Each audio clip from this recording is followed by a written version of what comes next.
They already spent your money, every dollar in your account, every penny in your retirement fund, every cent you think you own, it's gone. And the people who took it are about to make it official. The United States government owes $38 trillion. That number is so large it's become meaningless to most people. But here's what makes it different from every other big number you've heard. They're not going to pay it back, not through taxes, not through spending cuts, not through some miraculous economic boom. The debt is mathematically impossible to repay in real terms, and the people running the system have known this for decades. What you're about to hear isn't speculation. This is documented policy, published data, and historical precedent. In the next 40 minutes, I'm going to show you exactly how the United States government plans to erase $38 trillion in debt without defaulting in the traditional sense. They're going to do it using two assets they've told you for years were worthless: gold and cryptocurrency. And by the time the general public realizes what's happening, the largest wealth transfer in human history will already be complete. Let's start with the number itself. $38 trillion in official national debt as of January 2025. But that's just what appears on the balance sheet. It doesn't include unfunded liabilities, the promises made for Social Security, Medicare, Medicaid, government pensions. When you add those obligations, the real number exceeds $200 trillion. But even if we ignore those future promises and focus only on the official $38 trillion, the mathematics are clear. This debt cannot be repaid. Here's why. The United States government now spends over $1.1 trillion per year just on interest payments, not reducing the principal, not paying down what's owed, just servicing the interest on existing debt. That's more than the entire defense budget, more than Medicare, more than Medicaid. It's the second largest line item in the federal budget, surpassed only by Social Security, and it's growing exponentially. The mechanism creates a death spiral. To pay the $1.1 trillion in interest, the government must borrow new money because tax revenue doesn't cover it. They issue new bonds. That increases the total debt, which increases next year's interest payment, which requires even more borrowing. It's a mathematical black hole with no exit under conventional rules. There are only three possible ways out of this trap. Option 1, official default. Simply announce that bondholders won't be paid. This is financial suicide. The dollar would collapse overnight. Global markets would implode. Every pension fund, every retirement account, every foreign government holding U.S. debt would be wiped out. You'd see bank runs, supply chain breakdowns, and societal collapse within weeks. This option destroys everything, including the government's own power. So it's off the table. Option 2, austerity. Slash government spending and raise taxes dramatically to actually balance the budget and pay down debt. To close the current deficit alone, you'd need to cut Social Security by 40%, eliminate the military entirely, or double income taxes across the board. This is political suicide. Any politician who proposed real austerity would be removed from office immediately. The American public will not accept it. The voting base won't allow it. So this option is also off the table. Which leaves option 3, the option used by every bankrupt empire in history when trapped by unpayable debt. You don't default on the number, you default on the value. You pay back every dollar you owe, but you pay it back in currency worth a fraction of what it was when you borrowed it. You inflate the debt away, you debase the currency, you quietly steal from savers and transfer that wealth to the government. This is called financial repression. And it's not theory, it's current policy. The Federal Reserve, working with the Treasury, keeps interest rates below the real rate of inflation. Let's say you put money in a savings account earning 2% interest. But real inflation, the actual increase in the cost of food, housing, healthcare, energy, is running at 6 to 8%. You just lost 4 to 6% of your purchasing power this year. That value didn't disappear. It was transferred directly to the government because their debt just became 4 to 6% cheaper in real terms. This is the hidden tax, the silent theft, and it's the only mathematically viable path out of the debt trap. But this plan has a fatal flaw. If people wake up and realize their savings are being systematically destroyed, they panic. They dump dollars and flee to hard assets, stocks, real estate, gold, Bitcoin, anything that can't be printed. And when that happens, you get a stampede. You get hyperinflation. The controlled demolition becomes an uncontrolled collapse. So, to pull this off, to inflate away $38 trillion in debt without triggering hyperinflation and societal breakdown, you need two things. First, you need an anchor, something to restore faith in the system after you've finished debasing the currency, something universally trusted that cannot be printed. Second, you need to control the exit. You need to ensure that when people flee the dollar, they flee into assets that benefit the government's balance sheet, not assets that compete with government power. This is where gold and Bitcoin enter the picture. The United States officially holds 8,133.5 metric tons of gold, the largest reserve in the world, more than Germany, Italy, and France combined. Most of it supposedly stored at Fort Knox, though there hasn't been a full independent audit since 1953, 72 years without verification. But let's assume the gold exists. Here's where the accounting magic happens. On the U.S. Treasury's balance sheet, that gold is valued at $422 per ounce. Not a mistake. $422. That's the official statutory price set in the 1970s. It's a completely artificial number with no connection to reality. The current market price of gold is around $4,600 per ounce and climbing. At the official price of $422, the entire U.S. gold reserve is worth approximately $11 billion. Meaningless. It wouldn't cover the interest on the debt for even 1 week. At the current market price of $4,600, it's worth about $1.2 trillion. Better, but still insufficient to make any real dent in $38 trillion of debt. But the government doesn't care about the current market price. They care about the reset price, the price they will establish when the system breaks and needs to be recapitalized. And there's historical precedent for exactly this move.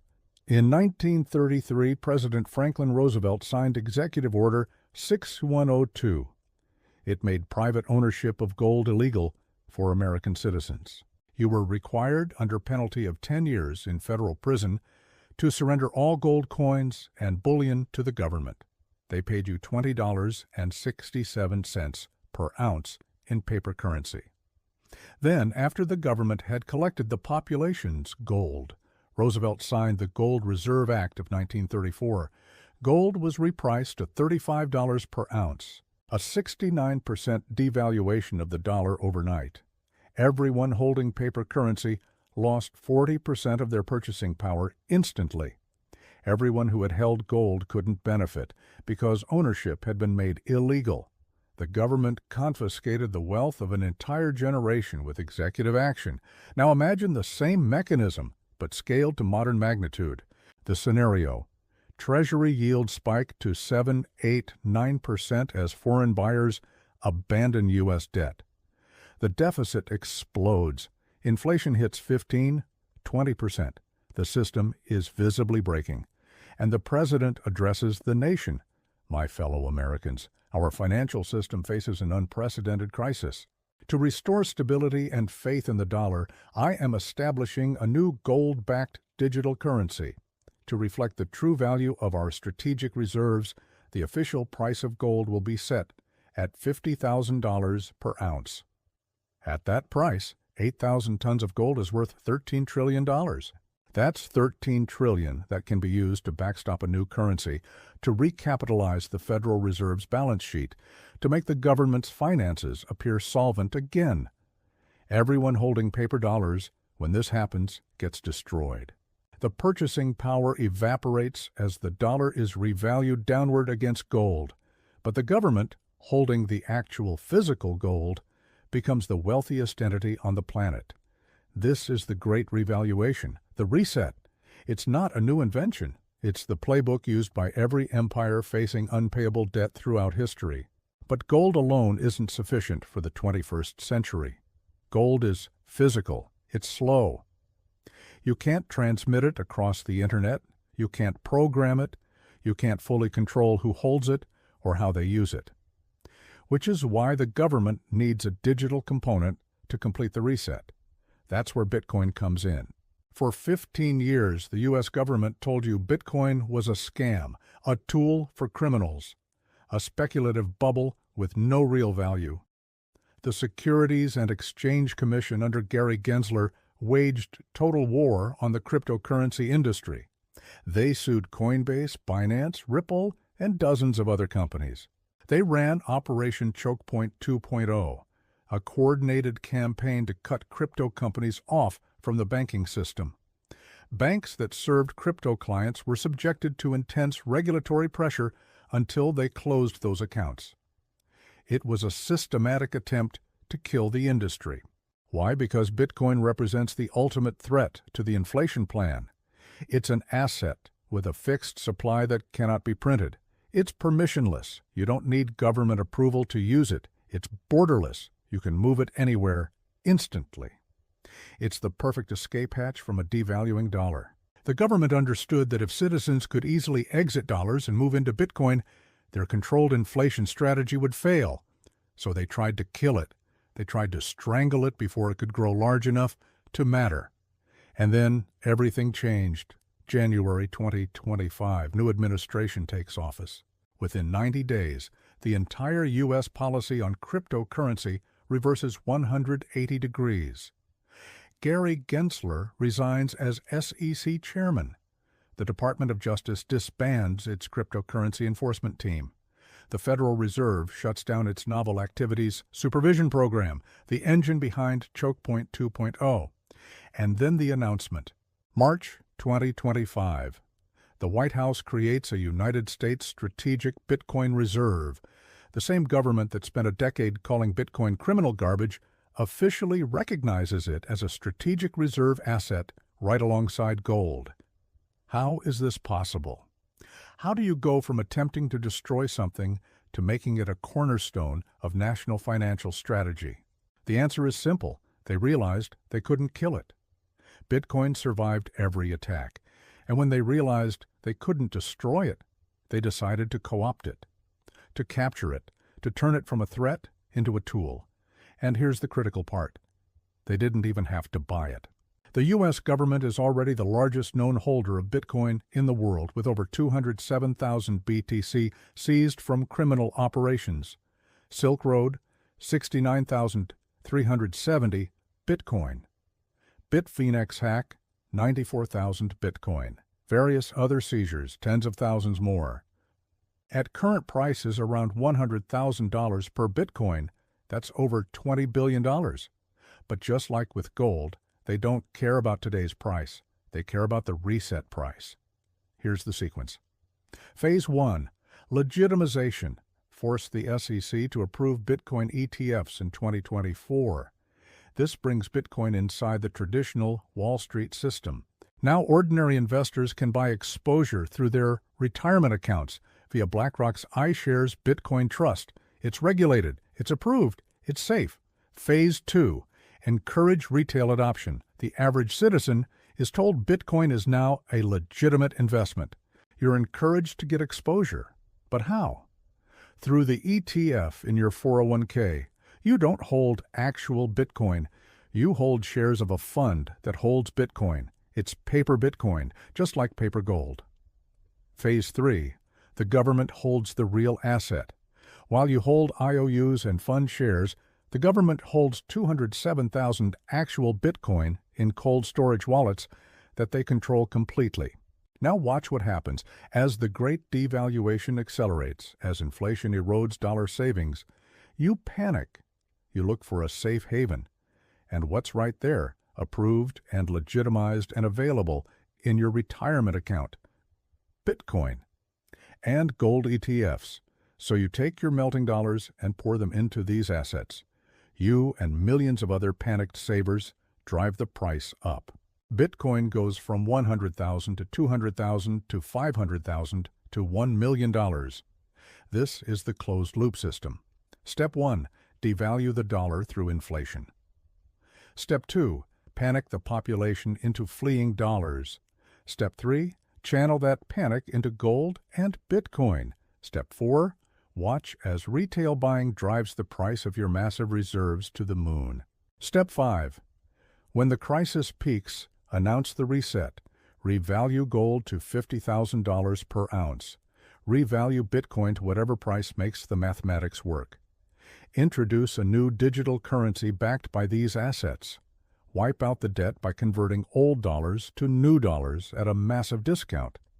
It's the most sophisticated financial rug pull ever conceived.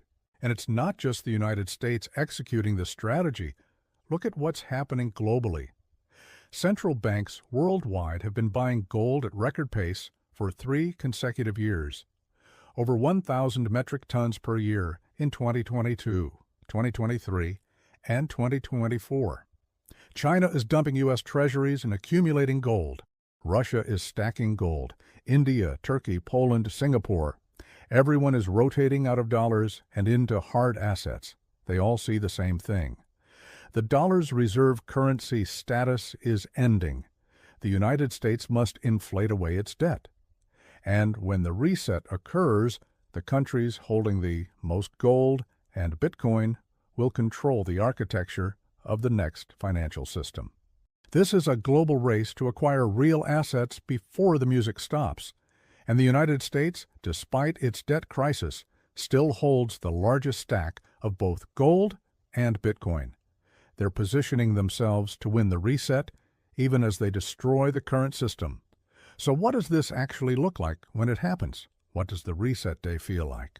It's 2027 or 2028.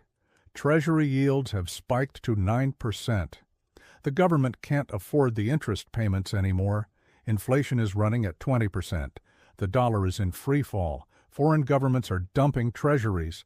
The stock market has crashed 40%. Banks are failing. There are runs on ATMs. The system is visibly breaking. And then on a Friday night, the president addresses the nation. My fellow Americans, we face an unprecedented financial emergency. To protect the stability of our currency and restore confidence in our financial system, I am declaring a 3-day banking holiday. All banks and financial markets will close while we implement emergency measures to stabilize the dollar. 72 hours. You cannot access your money. You cannot trade. You cannot do anything. The news is chaos. Pundits are screaming. Social media is melting down. And then Monday morning arrives. You wake up. You check your phone. There's a notification. A mandatory software update installed overnight. A new application, Fed Wallet. You open it. Your old bank account showed $100,000. Your new Fed Wallet shows 10,000 new digital dollars. You've been hit with a 10-to-1 conversion. You just lost 90% of your nominal wealth. But there's more. A second notification appears. Your new digital dollar is backed by the full faith and credit of the United States and secured by our strategic reserves of gold valued at $50,000 per ounce, and Bitcoin valued at $1 million per coin.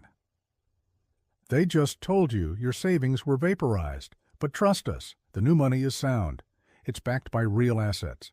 And because you're desperate, because the alternative is complete chaos, because you need to pay bills and feed your family, you accept it. You have no choice. This is the great conversion, the reset. Here's who wins and who loses. Your grandmother living on a fixed pension, destroyed. Her $3,000 monthly Social Security check is now worth $300 in purchasing power. The responsible saver who did everything right, destroyed. 90% of their wealth evaporated overnight.